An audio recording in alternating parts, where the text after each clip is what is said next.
Welcome back to the channel. Today we're diving into one of the most fascinating coins you might have in your change pocket, the 1992 Washington quarter dollar.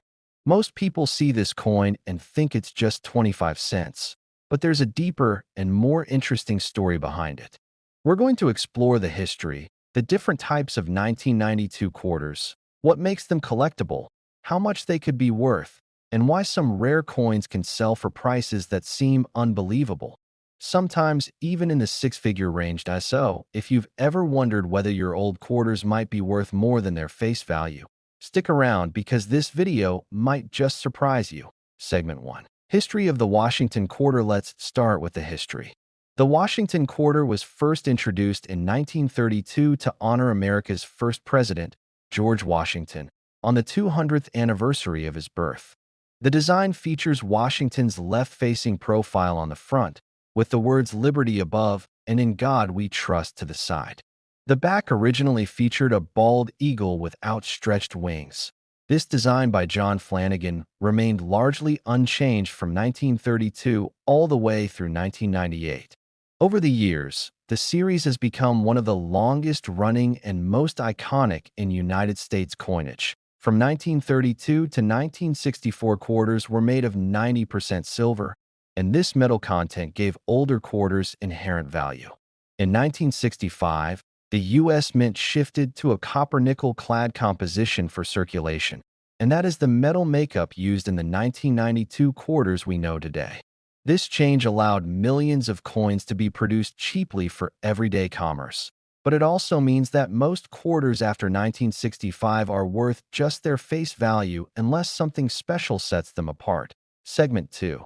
The 1992 quarter. Explained. In 1992, the U.S. Mint produced Washington quarters at three different places: Philadelphia, Denver, and San Francisco. The Philadelphia and Denver issues were typical circulation coins with mint marks of P and D. These coins were struck from a copper-nickel blend, and millions were made. That means most 1,992 quarters you find in your pocket or jar were made in enormous numbers and are common. The San Francisco Mint in 1992 also produced proof quarters. Proof coins are specially struck for collectors with polished dies and a highly detailed finish. Some of these proofs were also made from 90% silver as part of special collector sets. Today, the typical values for most 1992 quarters are modest.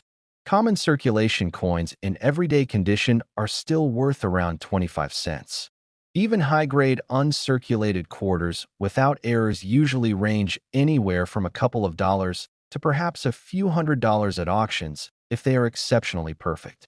Proof coins and specially made silver proof coins can sell for a bit more, but most do not command huge prices. Experts value standard 1992 quarters based on condition and mint mark, with circulated examples worth face value up to moderately more in uncirculated mint condition. Error coins from 1992, coins with off-center strikes, struck through grease, or missing layers, might sell for tens or sometimes a few $100s depending on the rarity and interest from collectors. Very high grades can push values higher, but these are uncommon. No verified instances of a regular 1992 quarter selling for millions of dollars have been documented. Segment 3.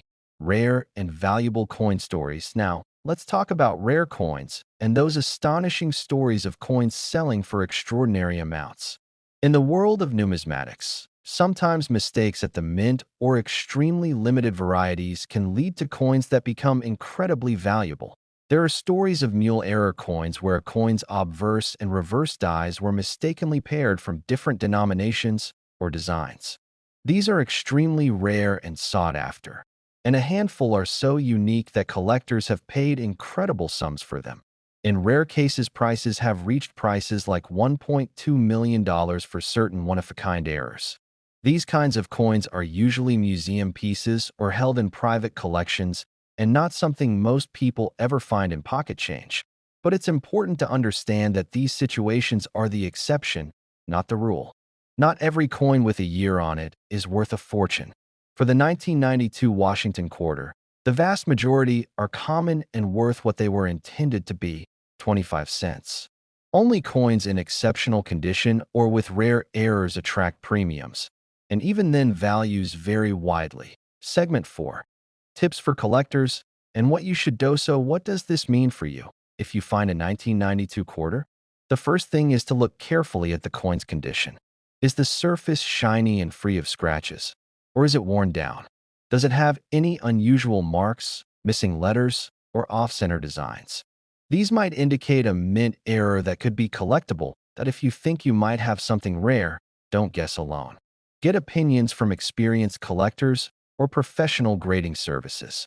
Submitting your coin to a well-known coin grading service can authenticate its condition and variety, and in many cases increase its market value. Most important, enjoy the hunt. Coin collecting is a journey into history. Each piece tells a story about the time it was made, the people who used it, and the events that shaped the era. Outro. Thanks for watching. Whether you found this video because you think you've got a rare coin in your hand or you're just curious about how much a 1992 Washington quarter might be worth, I hope this deep dive gave you a solid understanding. Don't forget to like and subscribe for more videos on coin history, rare finds, and how to spot treasures in your pocket change. See you next time. If you want, I can tailor this script for a specific audience like beginners, serious collectors, or for a social media short version too. Just let me know.